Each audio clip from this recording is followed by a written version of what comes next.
Hello and welcome. So today we're going to talk about ethics, but maybe not in the way you're used to thinking about it.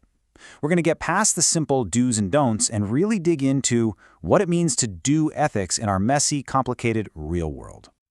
So let me just start by asking you this. Is being a good person, an ethical person, just a matter of following the rules? Like there's some big instruction manual for life and as long as you follow it, you're all good? Well, as you've probably figured out, the reality is a lot more complex. And that really brings us to the core idea here. On the one hand, you've got what we could call textbook ethics. Learning abstract principles, solving these neat little dilemmas that have a clear right answer. But on the other side, there's something researchers call ethics work. And this is totally different. This is about how ethics gets lived, day in and day out, in situations that are anything but clear. It's really the difference between just knowing the rules of the game and actually playing it. So what exactly is this ethics work? Well, it's the constant, ongoing effort people put in to be ethical in their jobs. Think of it less like a finish line you cross and more like a muscle you're always exercising. This continuous practice of thinking and feeling and acting in a way that lines up with what you believe is right. This analogy just nails it, doesn't it?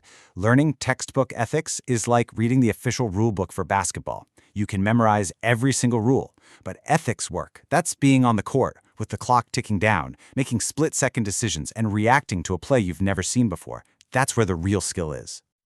To really get a handle on this, the research breaks ethics work down into 7 distinct but totally interconnected actions. Let's walk through them.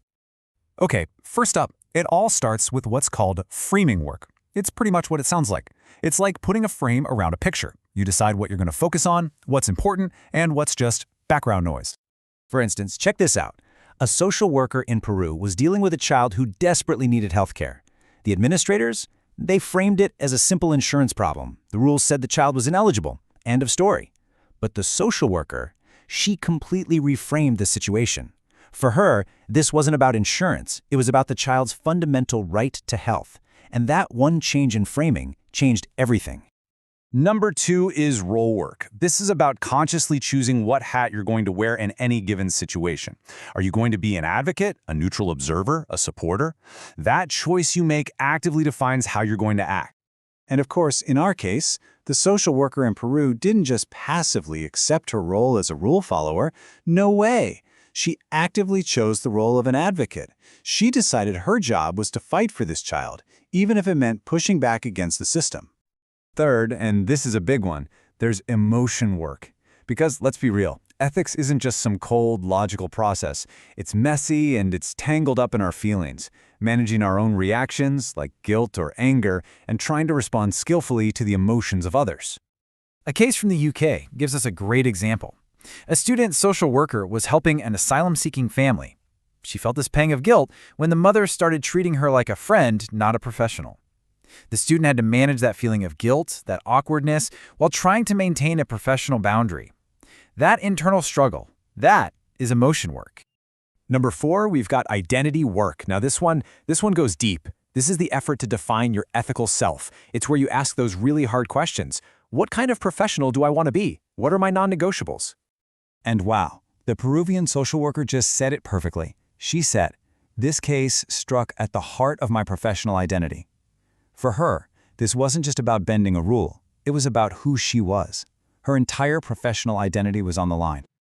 Okay, number 5 is reason work. Now, this isn't about quoting Kant or Aristotle. This is the practical, on-the-ground thinking you use to build a logical case for what you're doing and, importantly, to justify it to your boss, your colleagues, or anyone else. And that is precisely what the social worker did. She didn't just say, well, it feels like the right thing to do. She built a solid case, using actual arguments from children's rights and even international law to persuade her manager. That's reason work in action. Number 6 is relationship work.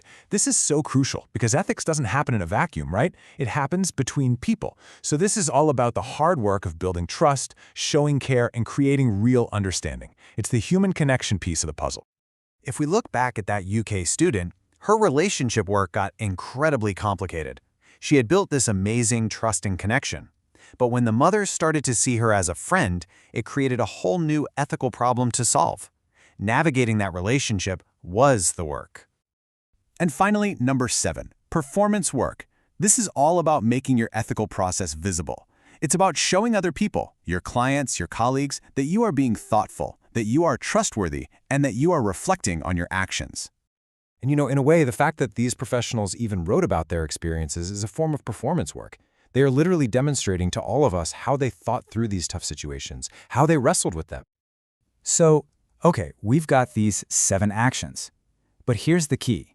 They don't happen in a neat little checklist. In real life, they are all tangled up together, happening at the same time in a single, complex, ethical moment. Let's look at that Peruvian case one last time, because it shows this so perfectly. The social worker's framing work, seeing this as a child's right, directly led to her role work as an advocate. And that was all fueled by her identity work, her core belief in what it means to be a social worker. And how did she pull it off? By using reason work to build a solid argument. You see how they all just flow into one another? It's all connected. So, why is this so important? Why bother shifting our whole perspective from a simple rulebook to this much more complicated idea of ethics work? Because it completely reframes what it means to be good.